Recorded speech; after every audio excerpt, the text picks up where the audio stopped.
కనుకనే ఇవాళ తెలంగాణ రాష్ట్రం వచ్చింది. అందుకే కేసీఆర్ గారు 125 అడుగుల ప్రపంచంలోనే అతిపెద్ద అంబేద్కర్ విగ్రహాన్ని మన హైదరాబాద్ నడిబొడ్డున పెట్టించిండు కేసీఆర్. ఈ రాష్ట్రాన్ని నడిపే సచివాలయానికి డాక్టర్ బాబాసాహెబ్ అంబేద్కర్ సెక్రటరియట్ గా మన సచివాలయానికి కూడా పేరు పెట్టి ఆ మహోన్నతుడి ఆశయాలను ముందుకు తీసుకొని పోయిండు కేసీఆర్. ఇలా ఎన్నో మంచి కార్యక్రమాలు జరిగినాయి. మా సంత్ సేవాలాల్ మహారాజ్, ఇలా మా అక్కా చెల్లెలు అందరూ ఉన్నారు, సేన్ రామ్ రామ్. మా లంబాడి అన్నదమ్ములకు అక్కా చెల్లెలందరికీ సేన్ రామ్ రామ్. అయితే ఈరోజు సేవాలాల్ మహారాజ్ విగ్రహాన్ని ఆవిష్కరించుకున్నాం. ఎంత సంతోషం. అసలు ఎవరైనా పట్టించుకున్నారా సేవాలాల్ మహారాజును? గతంలో ఇదే కాంగ్రెస్ పార్టీ 50 ఏళ్లు పాలించింది. మన తండా గురించి ఆలోచించిందా? మన సేవాలాల్ మహారాజ్ గురించి ఆలోచించిందా? మా ఎస్టీల రిజర్వేషన్ గురించి ఆలోచించిందా? ఇలా కేసీఆర్ గారు వచ్చినాక సేవాలాల్ మహారాజ్ జయంతిని అధికారికంగా ఈ దేశంలో జరిపిన తొలి ముఖ్యమంత్రి కేసీఆర్. రాష్ట్ర ప్రభుత్వం డబ్బులిచ్చి ఊరూరా కూడా సేవాలాల్ మహారాజ్ జయంతిని అధికారికంగా జరిపిన నాయకుడు మన బీఆర్ఎస్ పార్టీ, మన కేసీఆర్. అంతేకాదు మా ఎస్టీ పిల్లలు చదువుకోవాలంటే విద్యా ఉద్యోగాల్లో 10% రిజర్వేషన్ ఇచ్చింది కూడా కేసీఆరే. ఇలా మీ పిల్లలు డాక్టర్లు అవుతున్నారు, ఇంజనీర్లు అవుతున్నారంటే ఇలా కేసీఆర్ గారు మా గిరిజనులకు 10% రిజర్వేషన్ ఇవ్వడం వల్ల ఈ పిల్లలు బాగా చదువుకొని ఉద్యోగాలు చేసుకోగలుగుతా ఉన్నారు. ఈరోజు బంజారా హిల్స్ లో పేరేమో బంజారా హిల్స్, కానీ ఆడ గుంటడి జాగ లేకుండే మనకు కేసీఆర్ గారు ఎకరం జాగ ఇచ్చి బంజారా హిల్స్ లో అద్భుతమైన బంజారా భవన్ కట్టి మన ఆత్మగౌరవాన్ని నిలబెట్టింది కూడా మన కేసీఆర్. ఇలా చెప్పుకుంటూ పోతుంటే ఎన్నో కార్యక్రమాలు జరిగినాయి. తండాలు గ్రామ పంచాయతీలు కావాలని మా రాంబల్ నాయక్ ఆధ్వర్యంలో పాత రోజుల్లో LHPS పెట్టి దశాబ్దాలు పోరాడిండ్రు, కానీ ఎవరు చేయలే. కేసీఆర్ గారు మాట ఇచ్చిండు, తండాలను గ్రామ పంచాయతీలు చేసి మా రాజ్యంలో మేమే పాలించుకుంటామనే విధంగా మీ నినాదాన్ని నిజం చేసింది కూడా ఈరోజు కేసీఆర్ గారు. అంటే ఇలా అన్ని సమస్యలు పరిష్కారమైనవి. ఒకనాడు ఎండాకాలం వచ్చిందంటే మంచినీళ్లు లేక ఈ అక్కా చెల్లెళ్ళు బిందెలు పట్టుకొని దూరం పోవాల్సిన పరిస్థితి. ఆ ట్యాంకర్ల వెనుకపోయి బిందెలు కొట్లాడితే సొట్టలు పడే పరిస్థితి ఉండే. కానీ కేసీఆర్ వచ్చినాక ఇంటింటికి నల్లా పెట్టిండు. ఇలా స్వచ్ఛమైన నీళ్ళిచ్చి ఏ అక్కా చెల్లె బిందె పట్టుకొని రోడ్డు మీదకి రాకుండా చేసింది కేసీఆరా కాదా? మీరు ఓట్లు వేసి మీ చేతులు నొప్పి పెట్టినవి తప్ప మంచినీళ్ళు ఇచ్చిన నాయకుడు లేడు. నీళ్లు ఇచ్చింది ఒక్కడే కేసీఆర్. తండాలు గ్రామ పంచాయతీలు చేసింది కేసీఆర్. 10% రిజర్వేషన్ ఇచ్చింది కేసీఆర్. ఇలా ఎన్నో మంచి కార్యక్రమాలు జరిగినాయి. కానీ ఇలా రేవంత్ రెడ్డి గారు, కాంగ్రెస్ పార్టీ ఎన్నో హామీలు ఇచ్చింది. చాలా మాటలు చెప్తే మీరు నమ్మిండ్రు. 10 ఏళ్లు కేసీఆర్ మంచిగానే చేసిండు, కానీ వీళ్ళేదో మరి తులం బంగారం ఇస్తారట కదా, ఆడపిల్లలకు స్కూటీలు ఇస్తారట కదా, 2 లక్షలు మాఫీ చేస్తారట కదా, ఇట్లా 2500 ప్రతి మహిళకి ఇస్తారట కదా అని చాలా హామీలు ఇస్తే నమ్మినాం మనం. అంటే ఏమైంది? ఈరోజు రేవంత్ రెడ్డి ఏడాదినర్థం పరిపాలన అయిపోయింది. ఏడాదినర్థం రేవంత్ రెడ్డి పాలన చూస్తే అంతా సగం అంతా ఆగమాగం అయిపోయింది తెలంగాణ. ఒక్కటన్నా చక్కగా ఉన్నదా? ఏ ఒక్క స్కీమ్ అన్నా అమలైందా? ఏ ఒక్కటన్నా సంపూర్ణంగా ప్రజలకు అందుతున్నదా? ఇలా దయచేసి మీరు ఆలోచన చేయండి. రేవంత్ రెడ్డి పరిస్థితి ఎట్లుందంటే అసెంబ్లీ బయట అబద్ధాలు చెప్తాడు, అసెంబ్లీ లోపల కూడా అబద్ధాలు చెప్తాడు. ఒక్కటన్నా మాట మీద నిలబడాడు. ఇప్పుడే సబితక్క చెప్పింది, మేము గతంలో రుణమాఫీ ఏమైందా అని గట్టిగా పట్టుకున్నాం. పడితే దేవుళ్ళ మీద ఒట్లు పెట్టిండు. అన్ని ఒక్క దేవుడు కాదుగా, కనబడ్డ దేవుడి మీద అల్లా ఒట్టు పెట్టిండు. మా అక్క అన్నట్టు గండి మైసమ్మ మాత్రం తప్పించుకున్నది.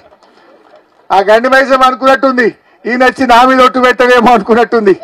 ఈ దేవుళ్ళనే మోసం చేసిన రేవంత్ రెడ్డి ప్రజల్ని మోసం చేయడా? ఏం చెప్పిండు? 15 ఆగస్టు కల్లా ప్రతి ఒక్కరికి రుణమాఫీ చేస్తా అని రాముల వారి మీద ఒట్టు పెట్టిండు, జయంగీర్ పీర్ దర్గా మీద ఒట్టు పెట్టిండు, చర్చి మీద ఒట్టు పెట్టిండు, మరి అలా శివుని మీద ఒట్టు పెట్టిండు, యాదాద్రి లక్ష్మీ నరసింహస్వామి మీద ఒట్టు పెట్టిండు. కానీ ఇవాళ రుణమాఫీ అయిందా? ఇవాళ సగం మందికి కూడా ఇవాళ రాష్ట్రంలో రుణమాఫీ కాలే.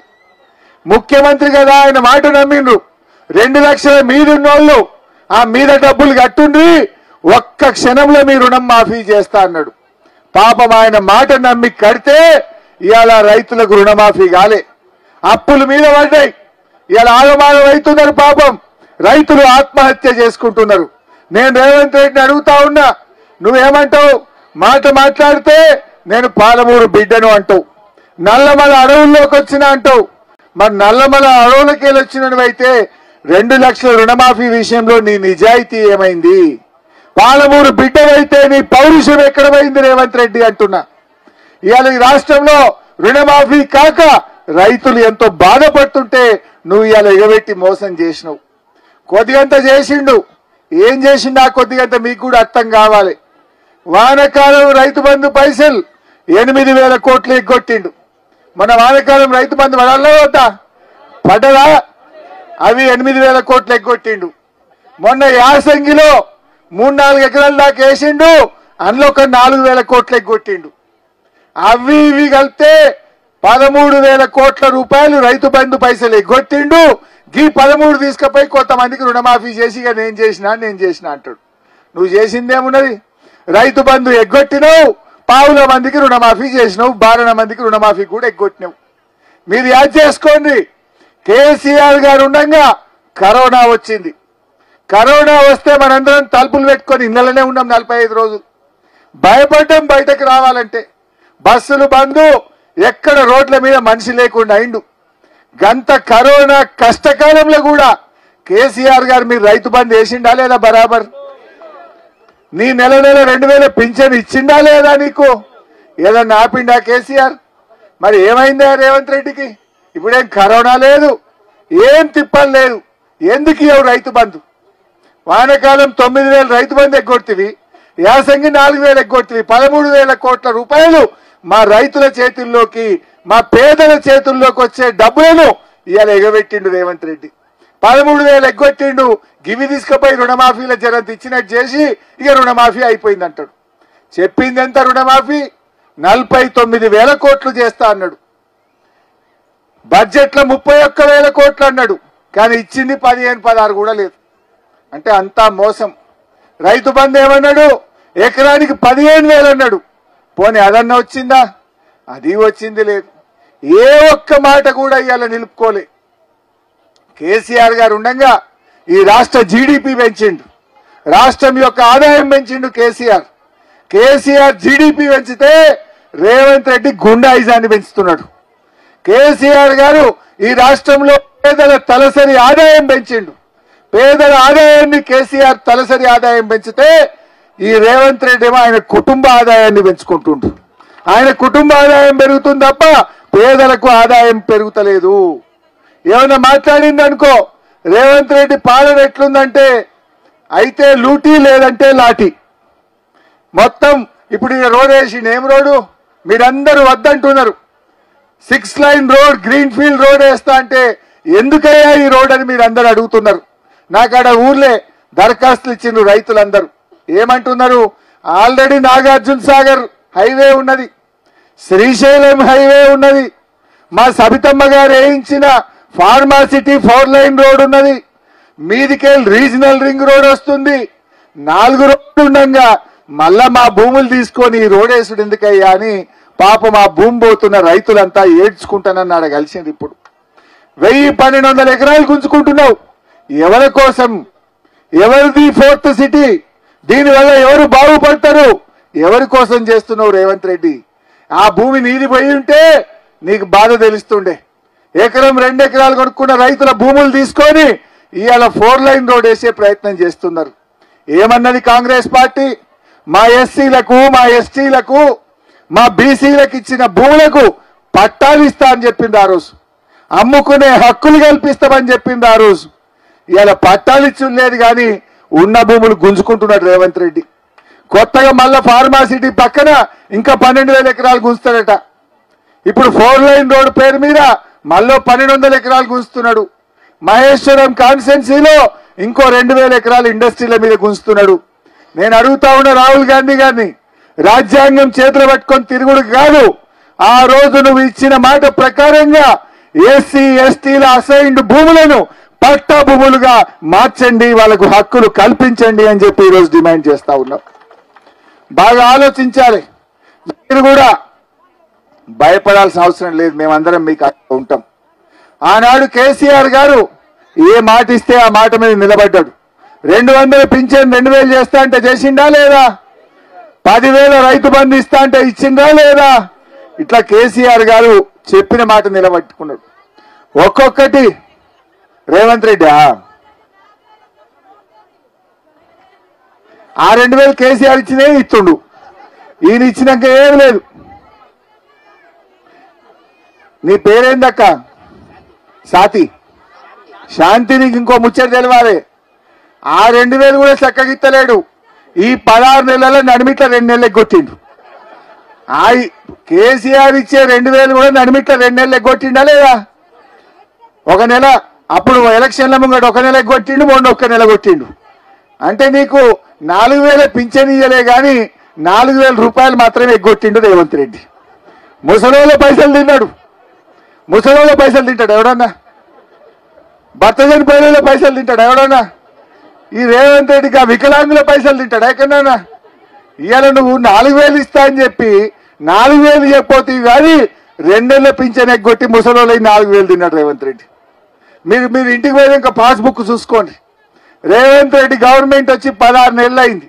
మీకు ఎన్ని పింఛన్లు పడ్డాయో లెక్క తీస్తే 14 ఉంటాయి. 2 పింఛన్లు పోయినాయి నడిమిట్లా. 2 పింఛన్లు ఎగ్గొట్టిండు. చెప్పింది 4000, ఎగ్గొట్టింది 4000. ఇవాళ ఏదో పాలేందో నీళ్ళేందో జర కరెక్ట్ చూసుకోండి. కేసీఆర్ ఉండగా ఆడపిల్లల పెళ్లిలకు ఎక్కడి నుంచి వచ్చింది ఆ స్కీము? ఆయన తెలంగాణ ఉద్యమంలో ఒక తండాలు పండుకున్నాడు వరంగల్ జిల్లాలో. ఆ తండాలు పండుకుంటే అక్కడ ఒక ఆయన బిడ్డ పెళ్లి కోసం అప్పు చేసి భూమి అమ్మి ఇంట్లో డబ్బులు పెట్టుకున్నాడు. ఇక 4 వద్దులైతే పెళ్లి అనగా ఆ పాపం ఆ ఇల్లు కాలిపోతుంది.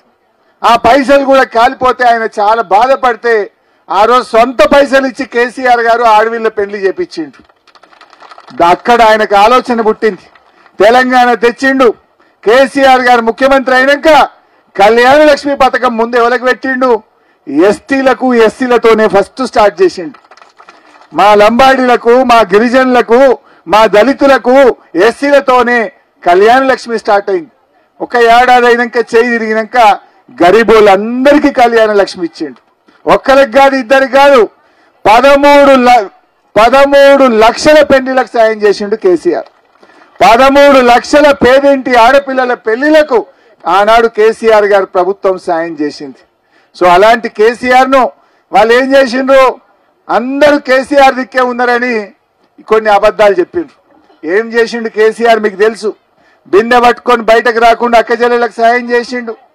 మీరు బిడ్డ కాన్పుకు పోతే కల్వకుర్తిలో కేసీఆర్ కిట్ ఇచ్చి తల్లి పిల్లను ఆటో కిరా లేకుండా ఇంటికి దించిపోయింది కేసీఆర్ గారు. కేసీఆర్ కిట్ ఇచ్చిండా లేదా? అదేవిధంగా కళ్యాణ లక్ష్మి పైసలు ఇచ్చిండు. ఈ రకంగా మహిళల కోసం ఎన్నో కార్యక్రమాలు కేసీఆర్ గారు చేసిండు. రేవంత్ రెడ్డి వచ్చినాక ఏం చేసిండమ్మా? ఆయన ఏం చెప్పిండు? నేను తులం బంగారం ఇస్తా, ప్రతి మహిళకు 2500 ఇస్తా, స్కూటీలు ఇస్తా. ఏదన్నా ఒక్కటన్ని ఇచ్చిండా? కొన్ని ఇచ్చిండమ్మా, కొన్ని పనులు మాయ చేసిండు. కొన్ని ఏం చేసిండంటే బతుకమ్మ చీరలు బంద్ పెట్టిండు. పెట్టలేదా? దావఖానా పోతే కేసీఆర్ కిట్ బంద్ పెట్టిండా లేదా? రంజాన్ తోఫా బంద్, బతుకమ్మ గిఫ్ట్ బంద్ అయిపోయింది. అన్ని బంద్ పెట్టాడు తప్ప కొత్తగా ఇచ్చింది ఏమున్నదినా? ఏమైనా ఉన్నాయా? ఇలా పిల్లలు చదువుకుంటే మన పిల్లలకు ఫీజు రియంబర్స్మెంట్ కూడా బంద్ పెట్టిండు. కాలేజీల్లో చదువుకునే పిల్లలకు కేసీఆర్ ఉండగా 20,000 కోట్ల రూపాయలు ఫీజు రియంబర్స్మెంట్ ఇచ్చి మన పిల్లల్ని బాగా చదివించిండు. కానీ రేవంత్ రెడ్డి వచ్చి ఏడాది అర్థమైంది, ఫీజు రియంబర్స్మెంట్ డబ్బులు ఇవ్వకపోవడం వల్ల ఇలా పిల్లల చదువులు బంద్ అవుతున్నాయి. పిల్లలు వెనుకబడే పరిస్థితి వచ్చింది. పిల్లలకు కాలేజీల్లో సర్టిఫికెట్లు ఇస్తలేరు. ఆ కాలేజీల్లో ఉండే లెక్చరర్లకు జీతాలు లేక పిల్లలకు చదువులు చక్కగా చెప్పని పరిస్థితి తెచ్చిండు రేవంత్ రెడ్డి. అంటే రేవంత్ రెడ్డి ఉన్నవి బంద్ పెట్టుడు తప్ప కొత్తగా చేస్తున్నది ఏం లేదు. బీసీల కోసం మాట్లాడిండు. బీసీలకు బిల్లు పాస్ చేసినా ఢిల్లీకి పోయిండు. ప్రధానమంత్రిని ఒప్పిస్తా అన్నాడు. నేను ఢిల్లీలో బిల్లు పాస్ చేపిస్తా అన్నాడు. ఢిల్లీలో పోయి ధర్నా పెడితే చివరికి రాహుల్ గాంధీ ముఖం చాటేసిండు. నేను అడుగుతున్నా రేవంత్ రెడ్డి గారు, నువ్వు రాహుల్ గాంధీనే ఒప్పియలేదు, నువ్వు కేంద్ర ప్రభుత్వాన్ని ఆడికెళ్ళి ఒప్పిస్తావు. నువ్వు ఢిల్లీలో ధర్నా పెడితే రాహుల్ గాంధీ ఢిల్లీలో ఉండి నీ ధర్నాకు రాలేదంటేనే నీ పతార ఏ పార్టీదో, బీసీల మీద నీ ప్రేమ ఏ పార్టీదో అర్థమైతా ఉంది. రాహుల్ గాంధీని ఒప్పియే నువ్వు రేపు కేంద్ర ప్రభుత్వాన్ని ఒప్పిస్తావంటే మా బీసీలు ఎట్లా నమ్మాలి అని చెప్పి నేను ఈరోజు రేవంత్ రెడ్డి గారిని అడుగుతా ఉన్నా. అన్ని అబద్ధాలు, అన్ని ఇలా ముఖ్యమంత్రి అంటాడు అబద్ధం ఆడితే బాధ అవుతుంది. ఎందుకంటే ఆ కుర్చీకున్న విలువ తగ్గిపోతుంది, ఆ కుర్చీ పతార తగ్గిపోతుంది. ముఖ్యమంత్రి మాట్లాడితే మాట మీద ఉండాలి. ఇవాళ రేవంత్ రెడ్డి మాట్లాడితే ఏముంటాయమ్మా? అన్ని తిట్లు తప్ప ఏమైనా ఉంటాయా? పేగులు కూడా వీకి మెడలు వేసుకుంటా, కండ్ల గుడ్లు కూడా వీక్తా, గోటీలాడతా, సీర్తా, సంపుతా, తొండలు, ఇవి తప్ప ఎవడన్నా ముఖ్యమంత్రి ఓ పనికొచ్చే మాట మాట్లాడిండా? ప్రజలకు పనికొచ్చే పని చేసిండా? అన్ని కూడా పనికి మాలిన మాటలు. ఇవాళ శత్రుత్వం తప్ప ఒక్కట్లేదు. ముఖ్యంగా మా ఎస్టీలకు ఇవాళ రేవంత్ రెడ్డి వచ్చినాక కనీసం మంత్రి పదవి కూడా దొరకలే. కేసీఆర్ ఉండగా లంబాడి బిడ్డ సత్యవతి రాథోడ్ గారిని గొప్పగా మంత్రిగా పెట్టుకున్నారు. ఇవాళ అక్క రావాల్సి ఉండే, ఇంకో మీటింగ్ పడి ఇవాళ రాలేకపోయింది. ఇవాళ ఏడాది అర్థమైన ఎస్టీలకు ఇవాళ లంబాడీలకు కనీసం మంత్రి పదవి కూడా లంబాడీలకు ఇవ్వకుండా ఈ రేవంత్ రెడ్డి అన్యాయం చేసిండు. కేసీఆర్ గారు లంబాడీల గౌరవాన్ని పెంచిండు. మనకు సంత్ సేవాలాల్ మహారాజ్ జయంతిని అధికారికంగా జరిపిండు మన ఆరాధ్య దైవం. సో ఆ రకంగా మనమేమో మంచి పనులు జరిగితే రేవంత్ రెడ్డి కాలంలో వెనుకకు పోతున్నటువంటి పరిస్థితి ఉంది. ఇవాళ మీరు నిన్న మొన్న చూస్తున్న టీవీలల్లా ఆయన హెచ్సియు యూనివర్సిటీలో చెట్లు నరుకుతా ఉన్నాడు. అక్కడ ఉండే పక్షులు, నెమళ్ళు, జింకలు అవి ఏడుస్తున్నాయి, అరుపులు పెడుతుంటే కూడా ఈయనకు చీమ గుట్టినట్టు కూడా లేదు. ఇవాళ ఇంతసేపు ఏ భూములు అమ్ముకుందామా, ఏ భూములు లూటీ చేద్దామా, ఇది తప్ప రేవంత్ రెడ్డికి ఇంకో పని లేదు. ఆడ అగ్రికల్చర్ యూనివర్సిటీలో 100 ఎకరాలు గుంజుకున్నాడు. ఇవాళ ఇప్పుడు మళ్ళా 400 ఎకరాలు హైదరాబాద్ సెంట్రల్ యూనివర్సిటీలో గుంజుకొని దాన్ని అమ్ముకుంటాడట. ఇవాళ భూములు అమ్ముకోవడానికే నువ్వు ముఖ్యమంత్రి అయినవా? అదేనా నువ్వు చేసే పని? నువ్వు పేదలకు ఇచ్చిన మాటలు ఏమైనాయి? పేదలకు ఇచ్చిన హామీలు ఏమైనాయి? ఒకసారన్నా రా ఏదైనా ఊర్లకు. నేను రేవంత్ రెడ్డిని అడుగుతా ఉన్నా, బాగా చెప్తున్నావు కదా రుణమాఫీ అయిపోయింది అన్నాడు. అయిపోయిందా అమ్మాయి అందరికీ? అయిందా రుణమాఫీ? మా బోయినకుంట తండ కదా ఇది. రేవంత్ రెడ్డి నువ్వు పాలమూరు బిడ్డ అంటున్నావు కదా, నేను రేవంత్ రెడ్డిని కోరుతా ఉన్నా, దమ్ముంటే గన్మెన్లు లేకుండా, పోలీసు వాళ్ళు లేకుండా మా బోయినకుంట తండకు రా, రుణమాఫీ అయిందా లేదా మా వాళ్ళు చెప్తారు. నువ్వు రా, నిజంగా చేస్తేనేమో పూలు చల్లుతారు, చేయకపోతే మరి నువ్వు చేసినా అంటున్నాడు. అసెంబ్లీలో చెప్పిండు అయిపోయింది రుణమాఫీ అంటుండు. అయిపోయిందా?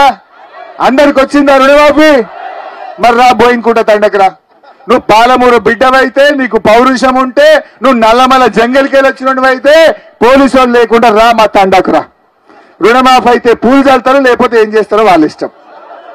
ఇక వాళ్ళ ఇష్టం. ఎక్కడికైనా రావాలంటే ముంగడ మొదలు పోలీసు వాళ్ళు వచ్చి పిల్లల్ని పట్టుకపోతురు, బీఆర్ఎస్ కార్యకర్తల్ని పట్టుకపోతురు, కేసులు పెడుతుండు. ఇదేనా ప్రజాస్వామ్యం? ఏడవ గ్యారంటీ ప్రజాస్వామ్యం అన్నావు. ఉందా అసలు ఈ రాష్ట్రంలో ప్రజాస్వామ్యం? నిన్న కాలేజీ పిల్లల్ని పాపం గొడ్డులు కొట్టినట్టు కొట్టిండ్రు. ఈపులు గమిలిపోయినాయి పిల్లలై. నిరుద్యోగ యువతకు 2 లక్షల ఉద్యోగాలు ఇస్తాయి ఏడాది లోపల అన్నాడు. ఏడాదిని అర్థమైంది 2 లక్షలు కాదు కదా, 5,000 ఉద్యోగాలు కూడా రేవంత్ రెడ్డి ఇయ్యలే. అన్ని అబద్ధాలు, అన్ని గోబల్స్, మాయ మాటలు చెప్పిండు. గద్దెనెక్కి ఇలా మోసం చేస్తా ఉన్నాడు. అందుకే ఇలా అందరూ కేసీఆర్ సార్ను యాడ్ చేస్తుండ్రు. కేసీఆర్ సార్ ఉండగా ఈ రియల్ ఎస్టేట్ బ్యాలెన్స్ చేద్దరు మా పిల్లలు. వీళ్ళందరూ కూడా 12 మంది రియల్ ఎస్టేట్ మీద బతికిరు. ఇప్పుడు ఆ మోటార్ సైకిల్ వాడు గుంజుకపోతుండు, ఫైనాన్స్ వాడు, కార్లు ఫైనాన్స్ వాడు గుంజుకపోతుండు. బేరం బంద్ అయింది, ఫైనాన్స్ కూడా బంద్ అయిందట. ఫైనాన్స్ కూడా బంద్ అయిపోయింది. ఇక బండ్లు గుంజుకపోవడు వీడికి వచ్చింది కథ. కేసీఆర్ ఉన్నప్పుడు 3 పువ్వులు 6 కాయల్లాగా ఉండే, అందరూ బతికిండ్రు, చేతిలో పైసా కనబడ్డది. ఇప్పుడు అప్పు కూడా దొరుకుతుంది. ఎవడన్నా అప్పు అడిగితే అదే పోతుండడు, మళ్ళీ కనబడతలేడు. అప్పు అడుగుతాడేమో ఫోన్ కూడా లావట్టని పరిస్థితి వచ్చింది. ఇవాళ రేవంత్ రెడ్డి పాలనలో తెలంగాణ తిరోగమనం అయిపోయింది. అన్ని పిచ్చి పిచ్చి పనులు, హైడ్రా పేరిట పేదోళ్ళ ఇల్లు కూల్చిండు. మూసి బ్యూటిఫికేషన్ పేరిట నానా హంగామా పెట్టి గరీబోళ్ళ ఇల్లు కూలగొట్టిండు. కూలగొట్టుడు తప్ప కట్టుడు తెలియదు ఈ రేవంత్ రెడ్డికి. అందుకే ఈ రాష్ట్రం ఇలా ఆగమాగం అవుతున్నది. ఇక జరిగింది మళ్ళా మనం కూడా జాగ్రత్తగా ఉండాలి. ఇంకెవడన్నా మళ్ళీ బీజేపీ వస్తాడు నడిమిట్లా, వాడిని నమ్మి ఎంపీ గెలిపించిండ్రు. ఏమైంది? ఏమన్నా రూపాయి వచ్చిందా? ఢిల్లీకి వెళ్ళి రాలే, నాకు గల్లీకి వెళ్ళి రాలే. గల్లీోడు సున్ననే పెట్టిండు, ఢిల్లీోడు సున్ననే పెట్టిండు. తెలంగాణకు శ్రీరామ రక్ష మన బీఆర్ఎస్ పార్టీ, మన కేసీఆర్. అందువల్ల మనం ఎప్పుడైనా కేసీఆర్ని కాపాడుకుంటే ఆయన మనని కాపాడుకుంటాడు. కేసీఆరే ఇలా తెలంగాణను మంచిగా కాపాడిండు. కానీ ఇలా వెనకటేదో అంట చూడు, ఎక్కువ తక్కువ వాగుతాడు. రేవంత్ రెడ్డిది ఒర్రుడు ఎక్కువ, పని తక్కువ. కేసీఆర్ ఏమో మాట్లాడు తక్కువ, పని ఎక్కువ. గది ఆలోచన చేయాలి. పనిమంతుడు కావాలన్నా ఒర్రుబోతులు కావాలన్నా? మనకు పనివంతుడా ఒర్రుబోతులా? పనివంతుడు అంటే మన కేసీఆర్, ఒర్రుడు తిట్టుడు అంటే మరిగా చూసుకోండి. గది ఇవాళ అన్ని విషయాలు కూడా అర్థమవుతా ఉన్నాయి. ముఖ్యంగా యువత, విద్యార్థులు కూడా బాగా ఆలోచించండి. ఆనాడు ఢిల్లీలో ఉన్న మోడీ గారు ఏడాదికి 2 కోట్ల ఉద్యోగాలు అన్నాడు, మోసం. రేవంత్ రెడ్డి అన్నాడు మొదటి ఏడాది 2 లక్షల ఉద్యోగాలు అన్నాడు, ఈయన మోసం. ఢిల్లీలో ఉన్న బీజేపీ మోసం చేసింది, గల్లీలో ఉన్న కాంగ్రెస్ కూడా మనను మోసం చేసింది. రేవంత్ రెడ్డి ఏమో ప్రతి మహిళకు 2,500 రూపాయలు బ్యాంకులో ఇస్తా అన్నాడు, ప్రతి రైతుకు 15,000 వేస్తా అన్నాడు. మోడీ గారు ఏమన్నారు ఢిల్లీలో? ప్రతి అకౌంట్ లో 15 లక్షలు వేస్తా అన్నాడు. విదేశాల్లో నల్లధనం తెస్తాం, 15 లక్షలు వేస్తామన్న మోడీ వేయలేదు, 15,000 వేస్తామన్న రేవంత్ రెడ్డి కూడా వేయలేదు. అంటే వీళ్ళందరూ కూడా మాటలు చెప్తారు. ఏ మాట ఇయ్యకపోయినా పేదింటి ఆడపిల్లకు 1,00,000 రూపాయలు ఇచ్చిండు కేసీఆర్. ఎన్నికల్లో ఓట్ల కోసం చెప్పకపోయినా ప్రతి ఎకరానికి 10,000 రూపాయల రైతు బంధు ఇచ్చిండు కేసీఆర్. ఇవన్నీ కూడా మనం ఆలోచించాలి. అందువల్ల మీరు కూడా రాబోయే రోజుల్లో మన బీఆర్ఎస్ పార్టీని ఆశీర్వదించండి. ఇప్పుడేమి ఎలక్షన్లు లేవు, ఓట్లు లేవు. నేను వచ్చింది మా తమ్ముడు మా అంజి గాని మా జైపాలన్న వచ్చి అంబేద్కర్ విగ్రహం పెడుతున్నాం, సేవాలాల్ మహారాజ్ విగ్రహం పెడుతున్నాం, గాంధీ గారి విగ్రహం పెడుతున్నాం అంటే ఒక తండాలో అంబేద్కర్ విగ్రహం పెట్టడం నిజంగా నాకు చాలా సంతోషం అనిపించింది. ఈ జనరల్ గా తండాలో సేవలాలు పెడతారు, కానీ అంబేద్కర్ విగ్రహాలు తక్కువ ఉంటాయి. కానీ ఇలా మీరు ఎంత గొప్ప మనసును చాటిందంటే మహాత్మా గాంధీని, అంబేద్కర్ ను, సేవాలాల్ 3 విగ్రహాలు